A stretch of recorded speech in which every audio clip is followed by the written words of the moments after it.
selawat yang Anda kenal tadi kan ada berjanji ya. Sebelum Kiai Kanjeng tadi ya. Ada berjanji, ada apa lagi selain berjanji? Simtuduror, pemeneh, burda, liba. Sing paling populer selawat apa ning Indonesia? Sing paling populer sing kabeh wong Islam nganti wong Kristen ya iso. Selawat Badar. Salatullah salamullah ala toha. Siapa yang menciptakan, yang mengarang? Ono sing ngerti nek burda Syekh Imam Busyiri. Berjanji ya Syekh Al Berjanji. Nek selawat Badar Salatu ndasmu. Aku urung lahir wis ana selawatku ya bapak eleto meneh. Engko suwe-suwe sapa sing ngeterke tongkate Nabi Musa? Bapak eleto. Wah, motor aku. Sapa sing nekani Nabi Adam ning swarga terus mempengaruhi? Bapak Emirto, nah motor aku, jadi iblis aku. Oke, selawat Badar itu diciptakan oleh Kiai Haji Ali Mansur dari Banyuwangi. Diimpeni dirawuhi Kanjeng Nabi, yur diwurui selawat kuwi, kemudian beliau lapor kepada ulama-ulama yang lain, kemudian resmi selawat Badar menjadi selawat utama dari bangsa Indonesia untuk Kanjeng Nabi. Sing wong Irak raiso, wong Iran raiso, wong Arab raiso, wong Mesir raiso, kuwi ming ana ning Indonesia. Selawat Badar. Ya iki dudu ilmu, iki pengetahuan. Ya iki ming kawruh ngono tok. Tak pencolotke nek selawat nariyah itu selawat yang diciptakan ketika Rasulullah masih sugeng, masih ada. Bahkan dibacakan di depan Rasulullah sendiri oleh Syekh At-Tunisi. Nek selawat burda Al Barjanji tiba itu sekian ratus tahun sekian ratus tahun sesudah Rasulullah. Imam Busyiri ya pokoknya suwe wis ya. Engko nek kowe rabi tiga nek ngono karo wong piye? Wis rabi le. Kali sinten, Pak? Wis angger wedok. Nah gitu. Motor kowe. Nek angger wedok sih lumayan. Angger nek dijer ora mbek. Nah wis ngono. Aja biasa kaya ngono kowe ndak disepelekke kowe ya. Oke. Nah, ada sholawat yang paling awal, lebih dulu daripada selawat nariyah. Ya, selawat nariyah. Sebelum itu sudah ada. Kalau nariyah ini kan Islam wis ono sembahyang 5 waktu, wis poso Ramadan sak piturute. Iki durung iki. Ono selawat sing ketika Islam durung dadi Kanjeng Nabi melayu saka Mekah kok kuwi. Terus disambut oleh masyarakat yang sudah cinta kepada Rasulullah sebelumnya, yaitu masyarakat Madinah yang kemudian bersama-sama menyanyikan Tola'al Badru alaina min thaniyatil wada. Gitu ya. Nah, ini belum ada sholat 5 waktu pada waktu itu. Jadi Kanjeng Nabi mulai dapat perintah sholat 5 waktu kira-kira umur 53. Ya, sekarang Tola'al Badru alaina, telah terbit rembulan kepada kita, untuk kita. Min thaniyatil wada, di antara 2 bukit. Ya saiki dieling-eling. Kowe ngerti wayang, kowe ngerti epik Ramayana karo Mahabharata. Ngerti ya?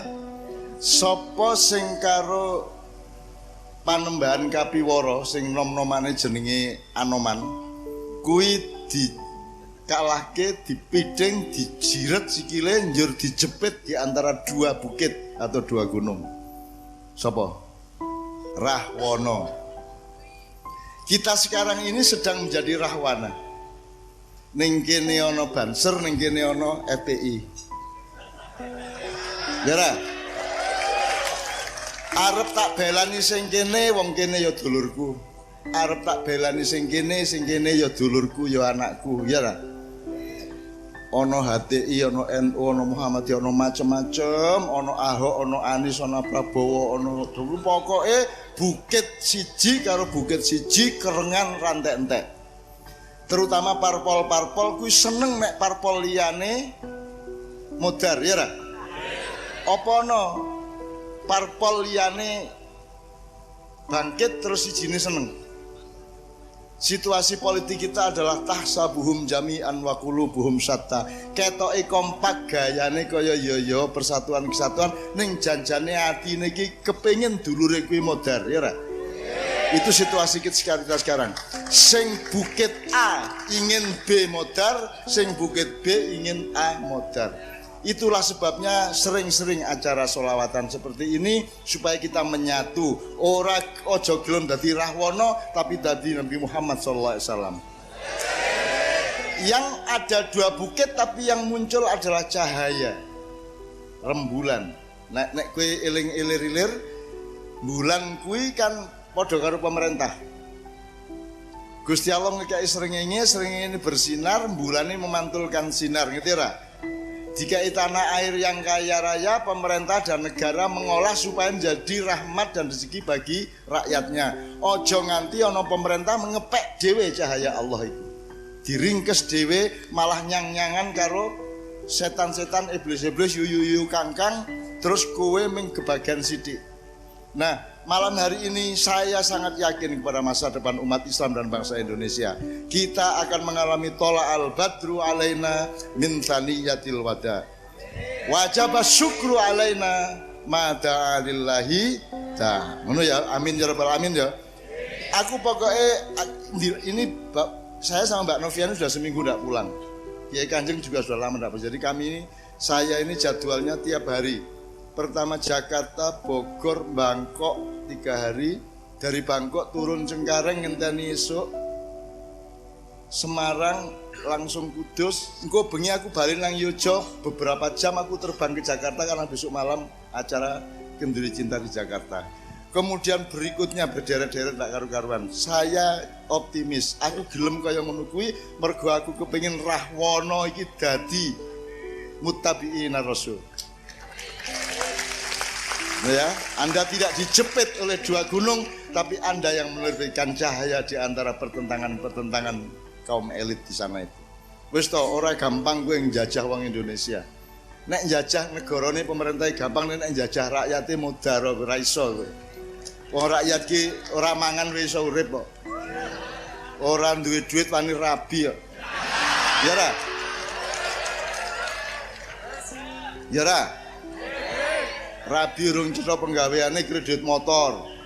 Engko nek ora iso bayar balekke ngono to. Ngono kuwi cah-cah kuwi. Rakyat Indonesia adalah rakyat yang paling tangguh dan paling sumeleh di seluruh Indonesia. Dan bangsa Indonesia, rakyat Indonesia adalah rakyat yang paling sumringah. Ora kudu sugih untuk iso ngguyu, iso mesem ya ra. Wong kene iki ngelih wae akhire ngguyu cekikian asem tenan ngelih aku ya. Ya, ngerti ya ta? Weton duitku ilang to. Malah guyu ya toh. Aku wong Indonesia. Orang Indonesia adalah orang-orang yang mampu menaklukkan penderitaan hidupnya menjadi kebahagiaan. Amin ya rabbal alamin ya. Nah, saya ingin nyicil ilmu nih. Aku njaluk jawaban sing cespleng. Ngopo to kon dadak selawatan barang? Ayo coba. Siapa? Supaya dapat syafaat. Karena cinta. Selawat sebagai pernyataan cinta. 1, 2, supaya dapat syafaat. Siji meneh. Nek aku takon saiki, nek kowe dhewe ngadep nang Gusti Allah iki kira-kira wis cukup ora modalmu? Sapa sing cukup modale nek ming Kanjeng Nabi? Maka kita sholawatan ben kita menjadi bagian dari rombongan Kanjeng. Nah, nek Kanjeng Nabi sing njalukke ngapura nang awake dhewe, insyaallah Allah akan memaafkan. Apa wae to kebutuhan jenengan nang Gusti Allah? Ridho, ampunan, loro, rezeki, apa? Selamat. Oke. Ben kowe entuk selamat, entuk ridho, entuk rezeki, entuk berkah saka Allah. Nek kowe njaluk dhewe wong modalmu mung semono, aku ya modalku mung semene. Nggo karo malaikat ning apa cah kae kan itu kan? Ya? Ya ra? Ning nek kowe bareng karo Kanjeng Nabi gandolan klambine urut ngoten niku nggih. Terus Kanjeng Nabi sing matur, ya Allah ini umatku, sayangilah mereka. Nah, Allah itu nek Kanjeng Nabi sing nyuwun iku wis langsung jreng. Ngoten niku nggih. Mulane kene selawatan ben tetep gabung karo Kanjeng Nabi. Nek dosa iso diampuni Allah, nek kene angel ekonomine muga-muga digampangke karo Allah mergo kene selalu selawatan, selalu nyedak karo Kanjeng Nabi. Jadi makanya selawatan ini malam ini betul-betul kita nikmati betul-betul. Aku takon siji meneh. Kanjeng Nabi seno apa ora? Nek cara wong biasa kan wis mati, sudah wafat. Aku takon ning seno ora? Wis tenan. Nek jenengan sing sok-sok dikubur kowene isih ana ora? Loh, sing ambyar kowe apa awakmu? Ragamu ning kowene? Kowe isih urusan karo mungkar nakir. Lah nggih, dadi kowe ora mati, ragamu sing ganti awak sing anyar. Nek kowe nganggo raga iki saka kene nang Semarang nganggo kendaraan biasa sak jam. Nek kowe nganggo pesawat saka Semarang nang Jakarta sak jam. Kuwi nek mergo raga. Saka Amerika nang Jakarta berapa jam Mbak Fia? 26 jam dari New York sampai ke Jakarta. Kuwi nek raga. Ning nek sok-sok kowe wis pasca raga, kowe ming software ora nganggo hardware. Saiki aku takon, SMS, WA, BBM, email sak piturute saka Rusia nang Demak berapa lama? 1 detik. Tes tekan ya. Jadi aku saiki takon, Kanjeng Nabi kan manggen wonten barzah nggih mboten? Jarake nek nganggo pesawat ming pesawate Nabi Hud karo Nabi Sulaiman sing cepet iso rono. Nek pesawat jam saiki ming mesti ora tekan kono. Begitu keluar atmosfer wis hancur. Tapi pesawate Nabi Hud sama Nabi Sulaiman bisa keliling alam semesta atas bantuan pasukan jin yang Allah memerintahkan jin-jin itu dengan teknologi yang tinggi untuk bekerja kepada Nabi Sulaiman alaihissalam. Nah, saiki pertanyaannya ini, berarti Kanjeng Nabi saka barzah nang Demak ki butuh pirang jam? Kira-kira suwe ndi karo WA dan SMS? Cepet Kanjeng Nabi apa cepet WA-mu? Cepet Kanjeng Nabi. Kowe ngerti bedane waktu istana Bilqis dipindah saka Wonosobo. Lho iya, itu kan Ratu Saba toh. Dari Wonosobo ke Istana Sulaiman. Ya. Jadi kene ngidul sejarah kono. Kuwi nek sing mindah kuwi jin Ifrit, itu dia butuh waktu beberapa detik. Nek sing mindah jin kuwi Kanjeng Nabi Sulaiman lungguh terus ngadeg lagi tekan.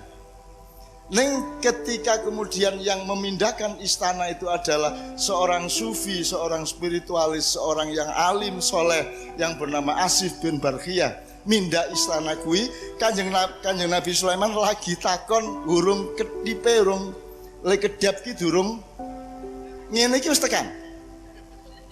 Itu Asif bin Barkhiyah, istananya sudah langsung datang lebih cepat dari kedipan mata.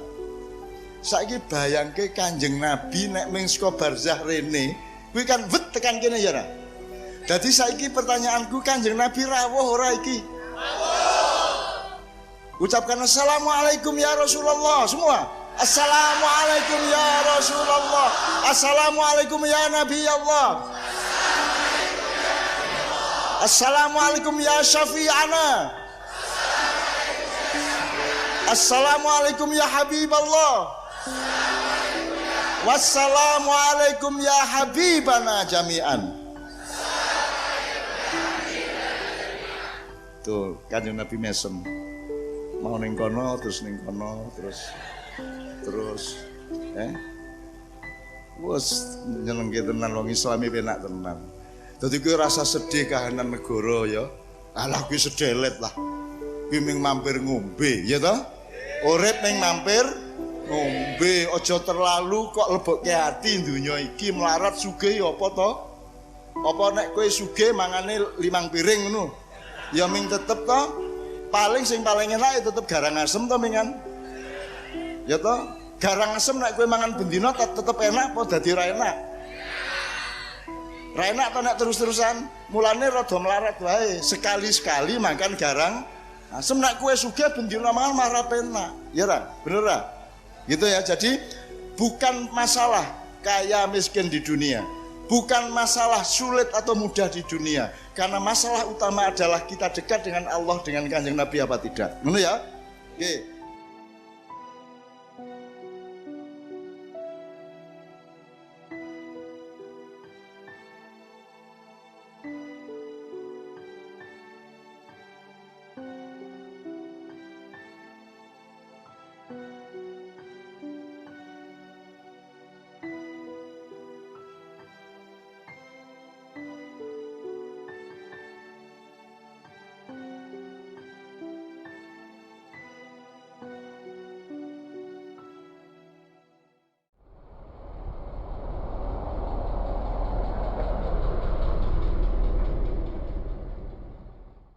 Assalamualaikum, selamat datang di Bawling Ma'iyah. Sedikit info saja, berikut ini adalah kutipan video Sinau Bareng tahun 2018. Dan sebatas yang dapat kami tangkap, kurang lebih beginilah ulasan, rangkuman, atau pointernya.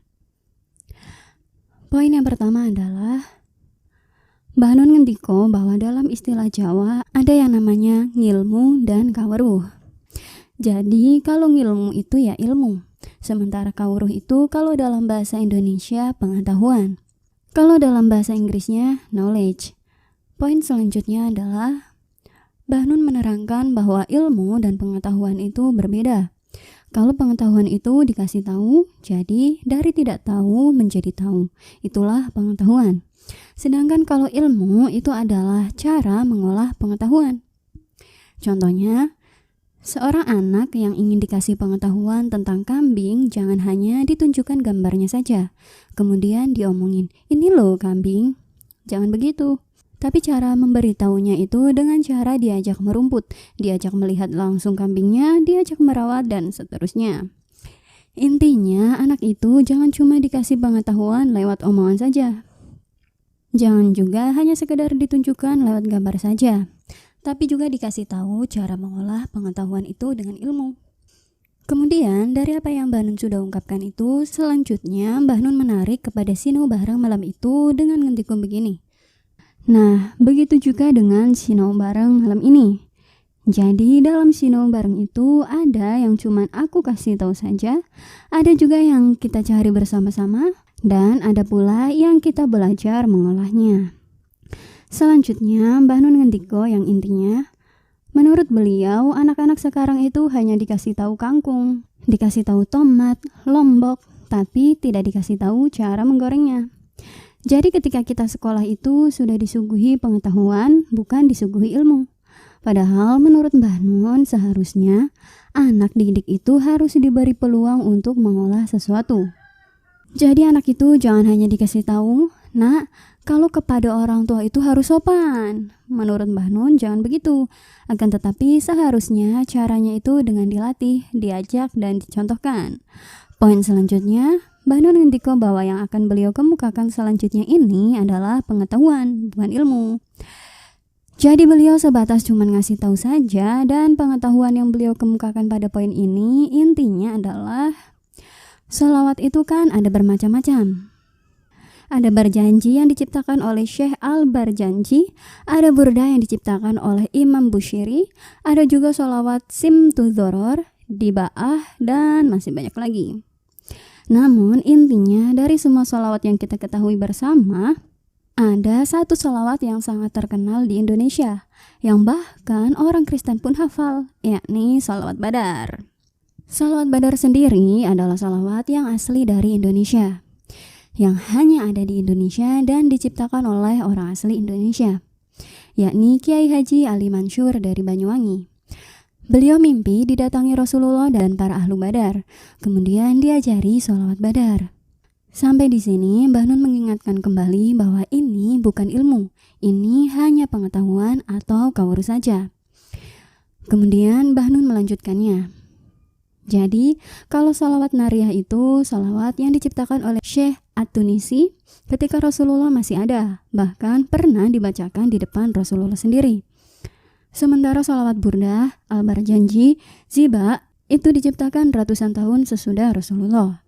Tapi menurut Mbah Nun ada sholawat yang lebih lama dari sholawat nariyah, yakni sholawat tola'al badru alaina. Jadi kalau sholawat nariyah itu diciptakan ketika Rasulullah sudah lama diangkat menjadi Nabi dan Rasulullah, di mana Islam sudah ada, Islam sudah tidak lagi sembunyi-sembunyi, sholat 5 waktu juga sudah ada, rukun Islam sudah ada.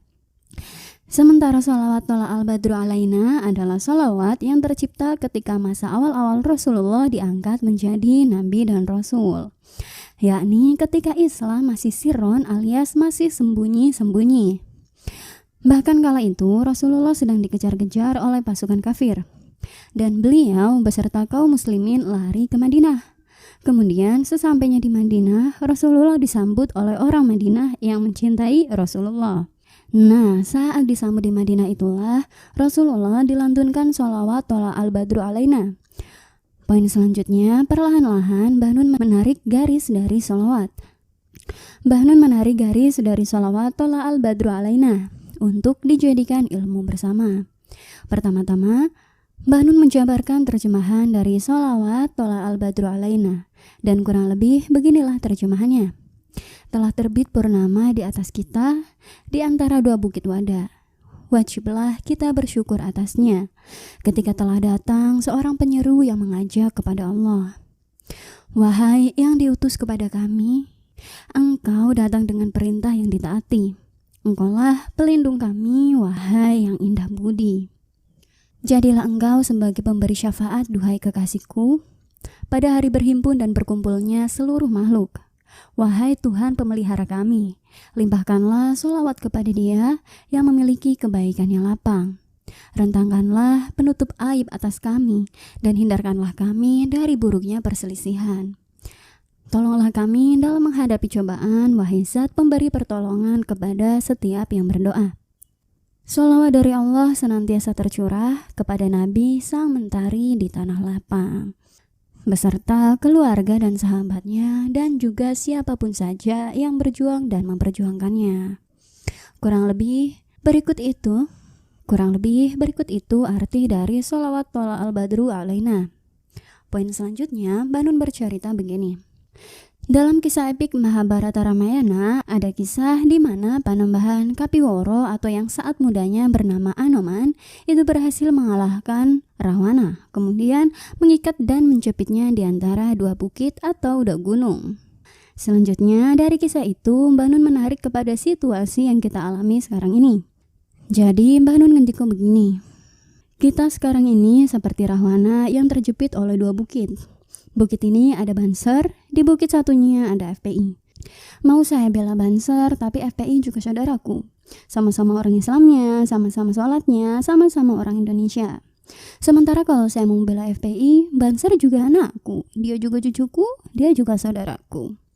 Begitupun juga yang lainnya. Ada NU, Muhammadiyah, MTA, Ahok, Anies, Prabowo, dan ada bermacam-macam yang lainnya. Pokoknya bukit satu dengan yang lainnya saling bermusuhan, tidak ada habis-habisnya. Terutama parpol-parpol itu senang kalau parpol lainnya mati. Apa ada parpol yang A senang lihat parpol B bangkit? Jelas jamaah menjawab tidak. Selanjutnya Mbah Nun mengutip Quran surat Al-Hasyr ayat 13 yang artinya, engkau mengira mereka bersatu padahal hati mereka terpecah belah. Jadi menurut Mbah Nun kelihatannya saja kompak, semua partai, pemerintah keluar-keluarnya persatuan dan kesatuan, rukun, gotong royong dan sebagainya itu. Namun sebenarnya mereka saling tikam, saling sikut, saling jegal, saling kisru, saling rampok dan saling senang kalau pihak lainnya hancur. Jadi yang bukit A menginginkan bukit B hancur, begitupun juga dengan bukit B menginginkan bukit A hancur. Sampai di sini kemudian Mbah Nun berpesan begini. Makanya kita sering-sering bersolawatan seperti begini, untuk jangan mau menjadi rahwana yang terjepit di antara dua bukit. Namun, jadilah seperti Rasulullah yang menjadi cahaya di antara dua bukit. Poin selanjutnya, Mbah Nun ngendiko bahwa pemerintah itu ibaratnya seperti bulan. Jadi Allah memberi matahari, kemudian matahari itu bersinar. Selanjutnya sinar itu menerpa bulan. Kemudian bulan itu memantulkan cahaya matahari. Maksudnya begini. Allah memberi rahmat kita tanah air yang luar biasa kaya raya. Kemudian pemerintah mengelola kekayaan tanah air itu supaya menjadi rahmat dan rizki bagi rakyatnya. Jadi jangan sampai ada pemerintah yang justru mengambil sendiri cahaya Allah itu. Apalagi malah tawar-menawar dengan setan-setan, iblis-iblis, dan yuyu kangkang. Sementara kalian para rakyatnya hanya kecipratan cahayanya Allah sangat sedikit, bahkan remang-remang. Setelah berpesan demikian, selanjutnya Mbah Nun beroptimis dengan ngendiko bahwa beliau yakin bahwa kita akan mengalami tola'al badru alaina, alias Mbah Nun beroptimis dengan masa depan kita akan bersinar. Mbah Nun pun bercerita bahwa beliau dan Kiai Kanjeng sudah 3 hari belum pulang karena keliling ke berbagai kota. Bahkan lusa dan seterusnya masih sangat padat jadwalnya. Sehingga waktu untuk keluarga bahkan untuk sendiri pun tidak ada. Namun menurut Mbah Nun, beliau mau berkeliling ke desa-desa hampir setiap malam terus-menerus tidak berhenti. Semua itu beliau mau lakukan karena beliau yakin dengan masa depan bangsa Indonesia. Beliau yakin kelak nanti rahwana-rahwana ini akan mengikuti Rasulullah. Intinya pada poin ini beliau berhusnuzon dan beroptimis bahwa arek-arek Ma'iyah tidak seperti rahwana yang terjepit oleh 2 gunung. Namun justru arek-arek Ma'iyah yang akan menerbitkan cahaya di antara semua pertentangan-pertentangan itu. Poin yang terakhir, Mbah Nun ngendiko yang intinya begini. Sudahlah, camkan saja, Anda tidak akan mudah menjajah rakyat Indonesia. Mungkin kalau pemerintahnya, undang-undangnya mudah kalian jajah. Tapi kalau rakyat, insya Allah tidak akan bisa dijajah. Bahkan dijajah selama 350 tahun saja masih bisa cengengesan, sampai yang jajah capek sendiri.